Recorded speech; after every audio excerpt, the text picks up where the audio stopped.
Mr. President, a headline in last Thursday's Chicago Sun-Times captured the grim reality for tens of millions of Americans desperately seeking a COVID vaccination.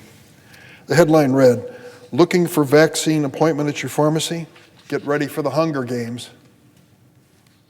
For those who don't know, the Hunger Games is a fictional book turned into a movie about a dystopian future where people are forced to fight one another to the death just to survive. The Chicago Sun-Times assigned 2 reporters to try to book COVID-19 vaccination appointments for relatives older than 65 at any one of the major drugstore chains in the Chicago area. The results were discouraging. The websites were hard to navigate, appointments were scarce to non-existence, and even when they searched for appointments at pharmacies as far as 50 miles away, no luck. The reporter spoke to people who had gone online at 2 o'clock in the morning in the hopes of landing a coveted vaccination slot. No luck. They spoke to a Chicago area woman who'd been trying for days to book a vaccination appointment for a mother who's 75 years old and battling cancer. That woman knew too well what failing to receive a vaccination could mean.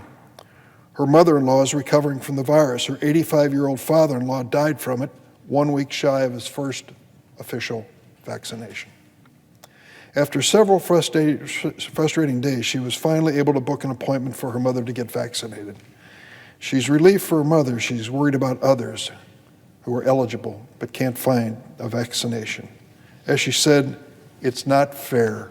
It's absolutely ridiculous." Earlier this week, Illinois administered its 1 millionth dose of COVID vaccine, an important milestone.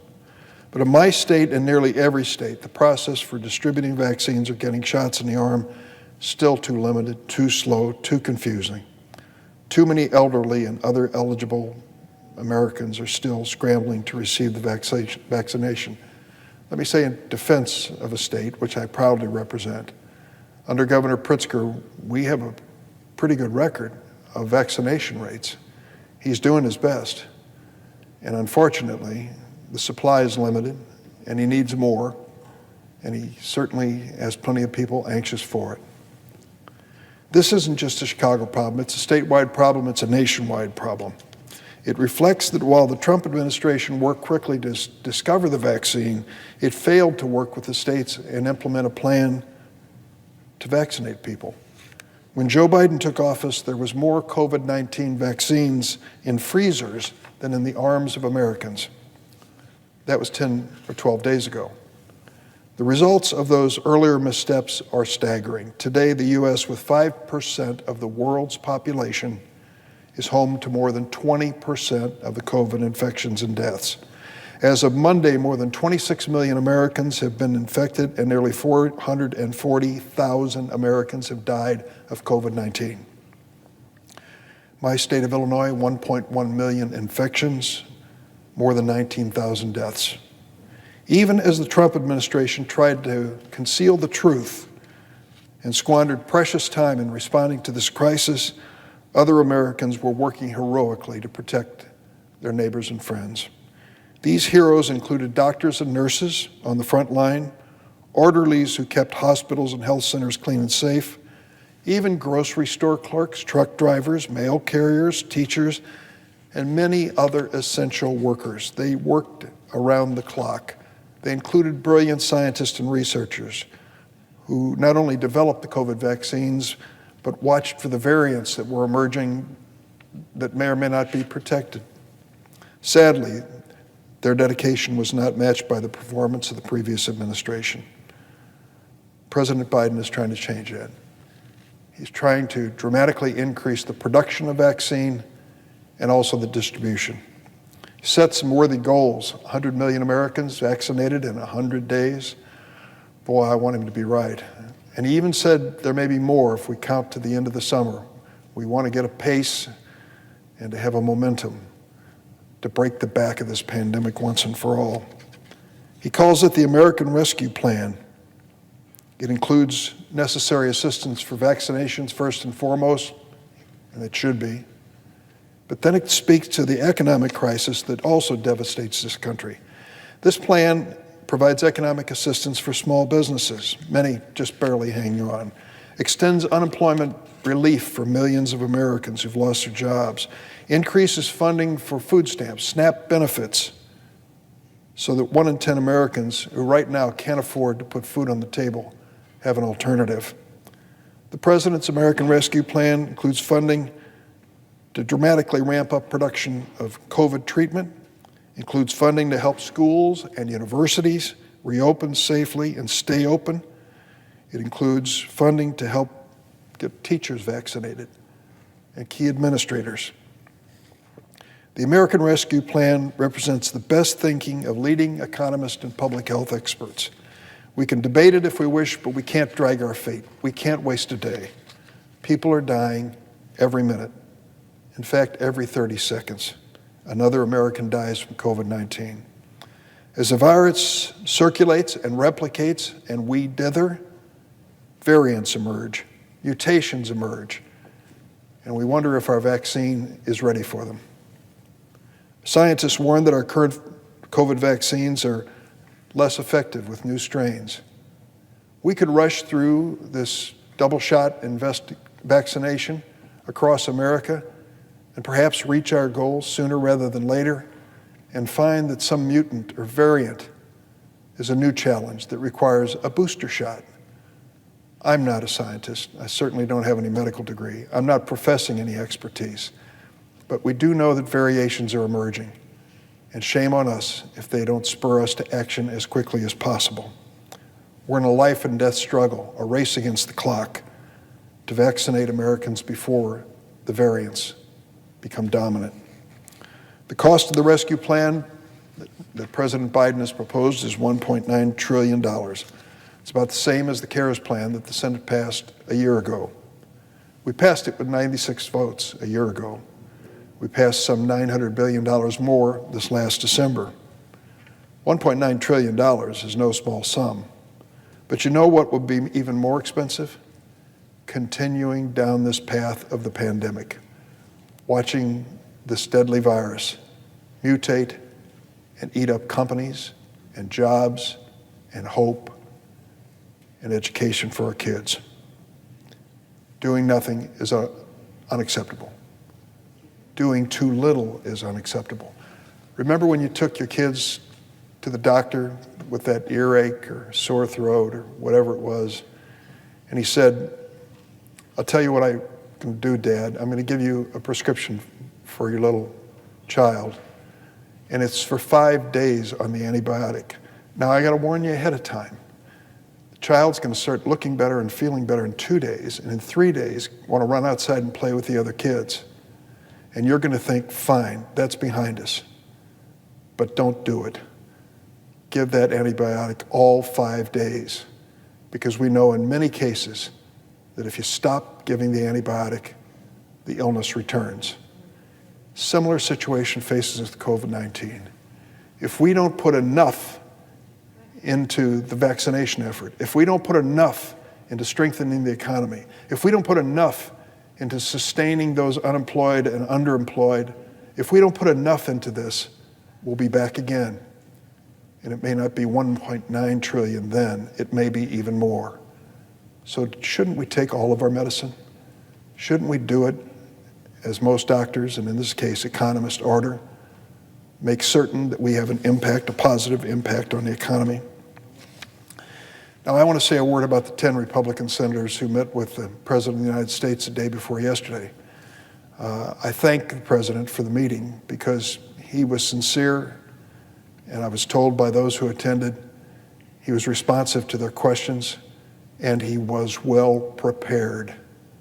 When they came in and started talking about the different programs and how much should be spent on each one Republican senator said he had a sheet of paper in front of him with a few things written on it, and for 2 hours we kept an active conversation.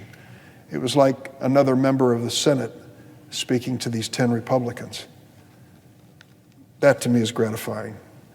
It's the reason I supported this man to become our president.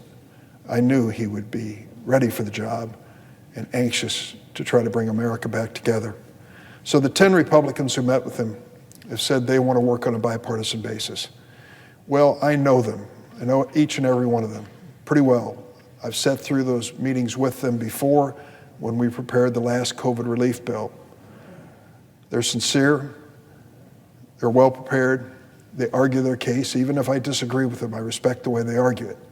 But I would say to them, there are two things that are critically important. First, respond quickly. We can't drag this out for weeks or months. Unacceptable. We have deadlines looming in the middle of March when unemployment benefits are going to be cut off for many Americans. And we certainly have a vaccination crisis we have to address right now. And secondly, don't err on the side of stopping the medicine before you're really protected and well.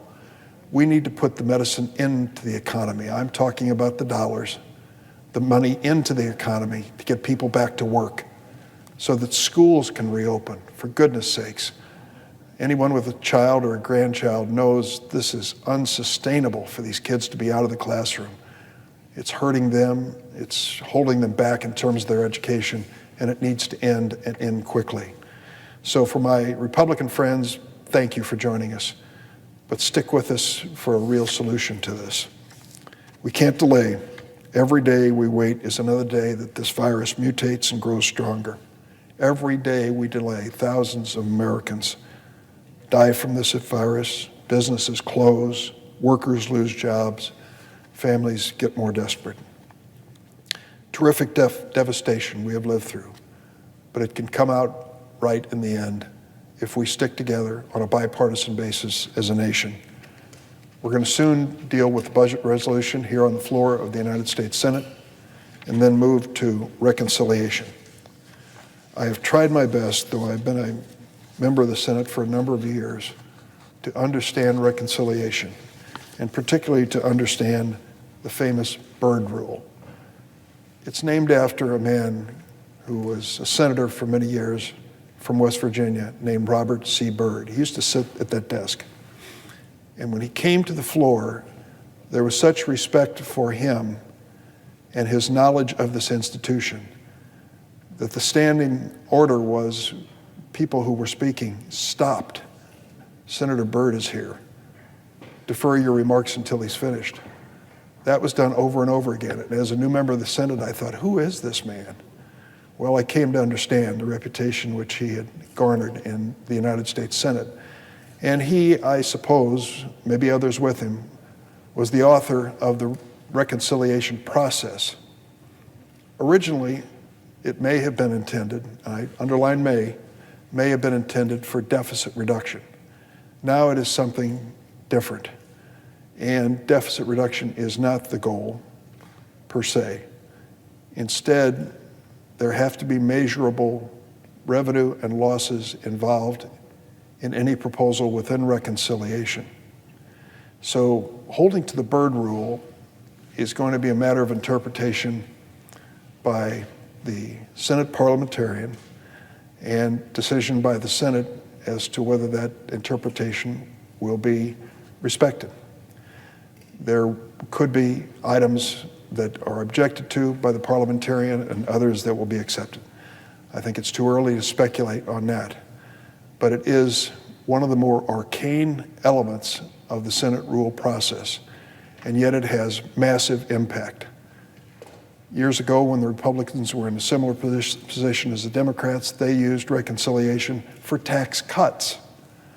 Some who believe that reconciliation dealt with deficit reduction could never understand how a tax cut wouldn't add to the deficit.